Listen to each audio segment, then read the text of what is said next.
当大部分的神话都在描写世界的永恒与昌盛，这时你也许不知道，有这么一个神话体系，它的结局在向一个截然不同的领域。这就是我们这次要说的内容——北欧神话。神话中诉说着世界通往毁灭的过程，而且神并不完美，既不是永恒的，也会有各种不仁不义、不道德的行为。这样的设定也许不是唯一，例如印度神话、希腊神话中的神也有类似的设定。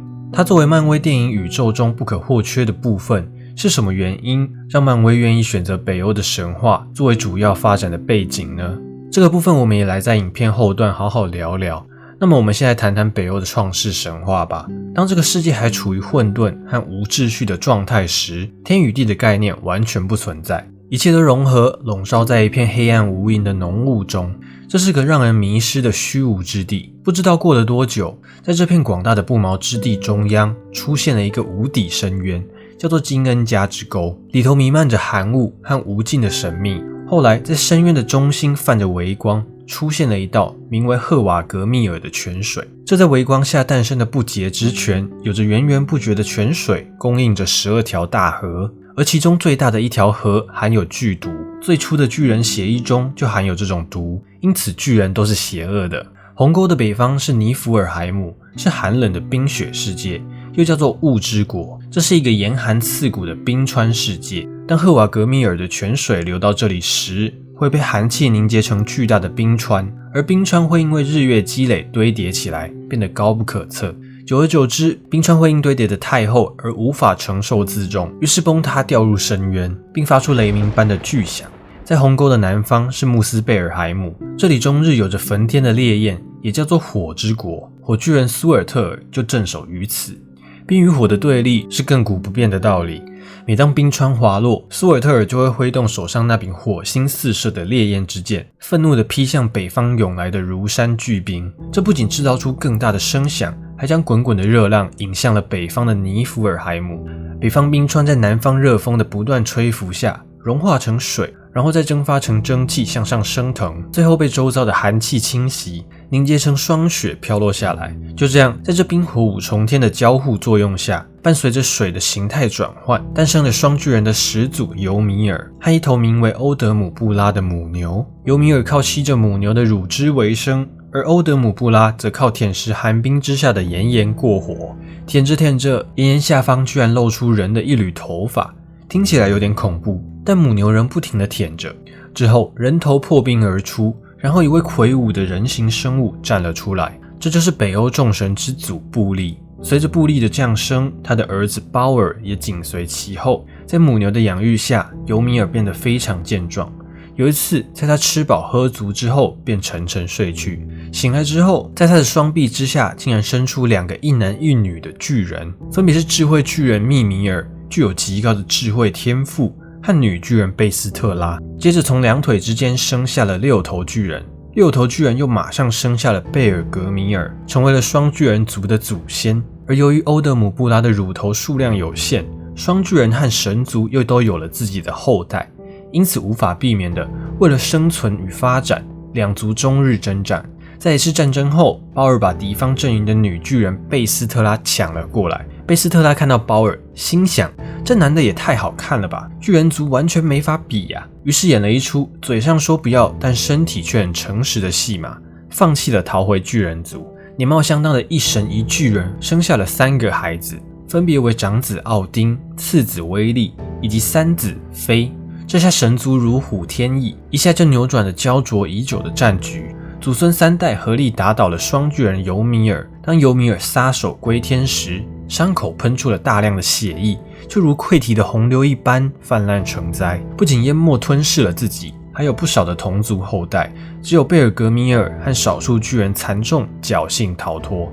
他们被迫逃到了世界的边缘，在极北之地建立了名叫约顿海姆的王国，并在那繁衍了数量众多的双巨人，潜伏着伺机复仇。创世神话的叙述其实相当符合北欧冰岛的环境，也许你可以这样解读：创世的地点就是在冰岛，因为火山与冰原是冰岛最主要的地貌特征，而且冰岛正好有一条深不见底的狭长裂缝，更加符合神话中的描述。如此一来，阿萨神族成为了世界的主宰，他们开始着手重建一个全新的世界，诸神说：“来点海吧。”于是就将尤米尔的血液化作海洋，汗水化作江河湖泊，躯体成为了大地，骨骼成为了山脉，胡须成为了植物，牙齿作为岩石，还把头骨悬起来作为天空，把脑浆作为云层，为大地带来雨雪霜露，用其眉毛做成人类居住的中土世界的墙壁。有了天，还得有顶天柱才行。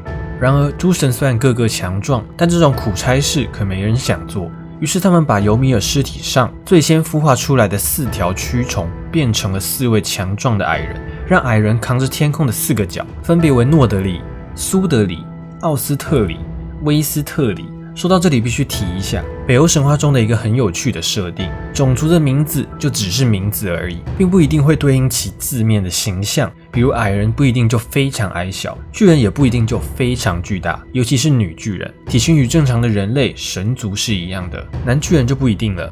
当然，在影视作品中，为了更好的进行区分，还是会塑造一个与字面意义较为相近的形象。我们回到我们的故事，为了点缀单调的天空，诸神还捕捉了火之国穆斯贝尔海姆的火花，将这些大小不一的火花镶嵌进天空，化为闪亮的星辰。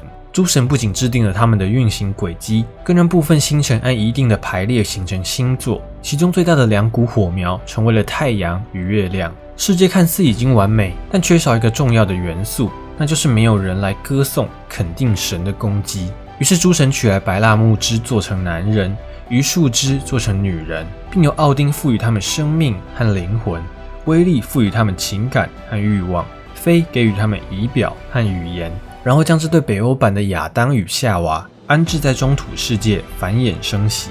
在众神进行基础建设的时候，尤米尔残骸上的腐肉长出了很多尸虫，他们吃掉遗骸的精华后，竟然变成富有灵性的生物。于是诸神就将他们改造成小巧玲珑的矮人族，并赋予他们超人的智慧与魔法。这样的矮人被分为2类，肤色黝黑的，生性诡诈狡猾，而且贪财好色。他们被诸神逐于地下的斯瓦塔尔法海姆居住，这个地方也被称为黑暗原野，是北欧传说中侏儒或黑暗精灵的住所。他们擅长打造武器和首饰，且手艺精良，价格公道。但诸神禁止他们白天到地面上活动，若有违背就会立刻被石化。因此黑侏儒们对诸神的歧视很不满，他们表面上对诸神顺从，其实背地里偷偷搞着小动作。为诸神打造武器时，会在武器上附加诅咒，让神作战失利，也会在为女神制造的首饰上附加诅咒，使其变为淫荡的荡妇。而另一类肤色白皙、性情温良的矮人被称为精灵，诸神允许他们居住在尤米尔眉骨上的一个叫雅尔夫海姆的地方，这地方被称为精灵的国度。在这里，精灵可以随意飞来飞去，几乎什么事都不用做。白天打理一下花草植物和花鸟鱼虫尽情嬉戏，晚上就在草地上生火狂欢，活得悠闲自在。在安排完诸儒的事务后，诸神在奥丁的带领下来到了永不封冻的伊芬河边。这里有一个平原，名为伊达瓦尔德平原，在此兴建了自己的家园阿斯加，并立下誓言，在此圣地永不许发生流血事件。在诸神完工后，已经没有精力来修建围墙，于是广发告示，招募能者。这时，一个双巨人工匠声称能在3个冬天内修建高耸入云、绵延千里的围墙，但他并不想要金钱作为回报，而是让爱神弗雷亚成为他的妻子，且要求太阳与月亮之神也归他所有。众神一看，你这单枪匹马的双巨人，怎么可能造得完呢？完全不相信他能完成如此庞大的工程。于是诸神先假装同意他的要求，但也将条件改得更为严苛，那就是巨人必须在1个冬天里完成所有的工程，而且不能有其他人帮忙。倘若无法完成，还要以性命作为违约金。没想到巨人居然答应了这样的条件，不慌不忙地开始工作了。没多久，一堵崭新的围墙耸立了起来，并且以奇迹般的速度不断增长着。若是按照这个速度下去，冬天还没结束，巨人就会完成工作。到底他是怎么做到的？众神发现巨人施工之所以如此神速，是因为他有一匹叫做斯瓦迪尔法力的神马。这匹神马昼夜无休地用神力为巨人运来一块又一块的巨石。在春天降临的前3天，雄伟的围墙就已经耸立在阿斯加的4周。只要城门一建好，整个工程便宣告完成。此时诸神开始紧张与后悔。按照约定，当完工的时候，他们就要交出美丽的女神以及太阳和月亮。到时候可不就天昏地暗了吗？这时，诡计多端的洛基心生一计，让一筹莫展的诸神无不拍手叫绝。计划是这样的：洛基将自己化身为一头漂亮的小母马，在巨人睡觉时靠近连夜施工的斯瓦迪尔法力。洛基发出母马求偶时的低吼声，引爆了斯瓦迪尔法力内心的欲火。他停下工作，奔向这匹漂亮的小母马。随着洛基化身的小母马往远方跑去，斯瓦迪尔法力被骗到偏远的地方。如此一来，巨人便无法如期完工，最终被雷神索尔的锤子砸烂了头。后来，神奇的事情发生了，斯瓦迪尔法力还真的追到了洛基化身的小母马，两马还因此产上了一匹混血巴提神驹，其能力远远超越天上人间任何一匹马，据说可以日行千里，最后成了奥丁的专属坐骑，得名斯雷普尼尔。